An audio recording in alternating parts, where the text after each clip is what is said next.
Supreme Court rejects appeal from Ghislaine Maxwell. This article is by Abby Vansicle and read by an automated voice. The Supreme Court on Monday declined to hear an appeal of the criminal conviction of Ghislaine Maxwell, the longtime associate of Jeffrey Epstein. The court's action ends Ms. Maxwell's attempt to overturn her conviction, meaning her only chance of an early release from prison is likely to be clemency from President Trump, with whom she used to socialize in the Florida and New York party scenes. Ms. Maxwell is currently serving a 20-year prison sentence after being convicted in 2021 on federal charges related to facilitating the crimes of Mr. Epstein, who died in 2019 while awaiting trial on sex trafficking charges. Federal prosecutors have opposed her release. The justices considered her appeal at their so-called long conference, a meeting before the start of the new court term where they discuss which new cases they might add to their docket. Although the crimes involved took place years ago, and Mr. Epstein died in jail, the case has continued to fascinate the public and plague Mr. Trump. Their nearly 15-year friendship has come under renewed scrutiny in the past few months, after the Trump administration declined to release the complete FBI files from the sex trafficking investigation into Mr. Epstein and Ms. Maxwell, his former girlfriend. Ms. Maxwell filed a petition to the Supreme Court in April, asking the justices to overturn her conviction.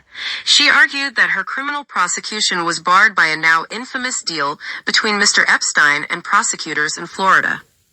In the brief, Ms. Maxwell explained that after negotiations with federal prosecutors, Mr. Epstein pleaded guilty to state criminal charges in Florida in June 2008. As part of the agreement, federal prosecutors agreed not to bring more criminal charges against him related to the sex trafficking investigation. Critically, they also agreed not to charge his co-conspirators. Ms. Maxwell argued that the charges filed against her in 2020 violated that agreement. The government has argued that the agreement was not violated since it was brokered by prosecutors in Florida, and Ms. Maxwell was charged in New York. In her court filings, Ms. Maxwell argued that a person accused of a crime should be able to rely on a promise that the United States will not prosecute again, without being subject to a gotcha in another part of the country where prosecutors choose to interpret that plain language promise in some other way. She argued that the agreement by prosecutors not to prosecute Mr. Epstein's co-conspirators contained no geographic limitation. In her brief to the court, she said the default rule should be a promise made on behalf of the United States binds the entire United States unless it says so affirmatively. In July 2019, Mr. Epstein was arrested on federal sex trafficking charges brought by prosecutors in New York, who argued that they were not bound by a non-prosecution agreement in Miami. About a month later, Mr. Epstein was found dead in a New York jail cell from an apparent suicide.